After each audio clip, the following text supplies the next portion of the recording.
आयुर्वेद सरस्वती भाग 85 पंचमहाभूत वैद्य दिलीप गाडगिल पुणे।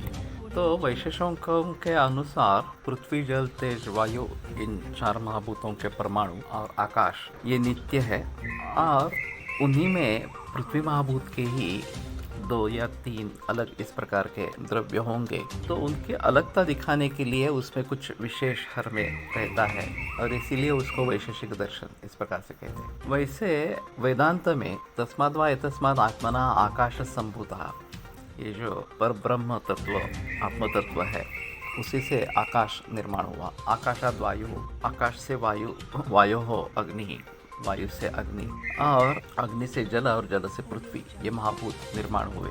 अभी पृथ्वी के निर्माण के बारे में एक थियरी प्रचलन में है कि सूर्य जो है वो तेज महाभूत का प्रतीक इस प्रकार का है और वो कहा जाता है कि हाइड्रोजन और हेलियम इन 2 वायु से भरा है और उसमें अग्नि की शुरुआत हो गई और वो निरंतर प्रक्रिया चलती आ रही है। तो ये वायु से अग्नि, ये एक बात वहाँ पे स्पष्ट होती है और उसी सूर्य का कुछ हिस्सा अलग हो गया, वो ठंडा हो गया और सूर्य के इर्द गिर्द घूमने लगा और फिर उसमें से जल निर्माण हुआ और आगे चलकर पृथ्वी महाभूत निर्माण हुआ जो हमारी पृथ्वी है।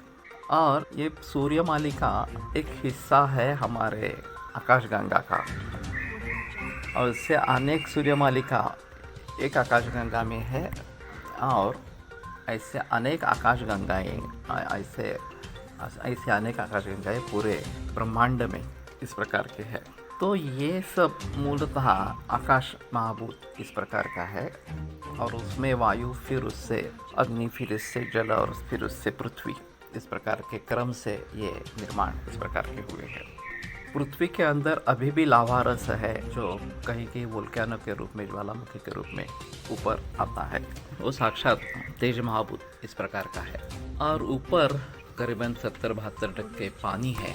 तो कहने का तात्पर्य अर्थ ये है कि ये जो थियरी ऑफ इवोल्यूशन के बारे में बताया जाता है कि सृष्टि का निर्माण किस प्रकार से हुआ और सृष्टि की व्यापकता कितनी है, फिर भी हमारे दृष्टि से हमें 5 ही ज्ञानेंद्रिय है। तो हमारे दृष्टि से सृष्टि का विभाजन 5 ही तत्वों में इस प्रकार का होता है।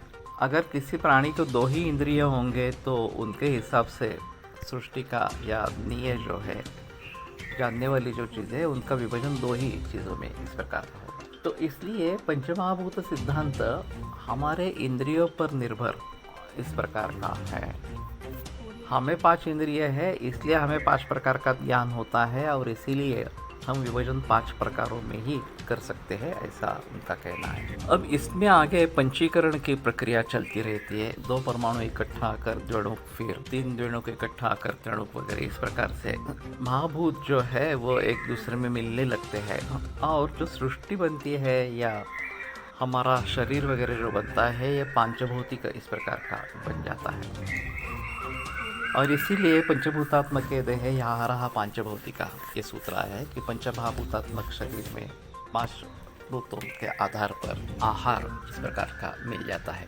तो सृष्टि के पंचमहाभूत और उनका रूपांतर परिवर्तन शरीर के पंचमहाभूतों में होना, ये आम प्रक्रिया इस प्रकार से चलती रहती है।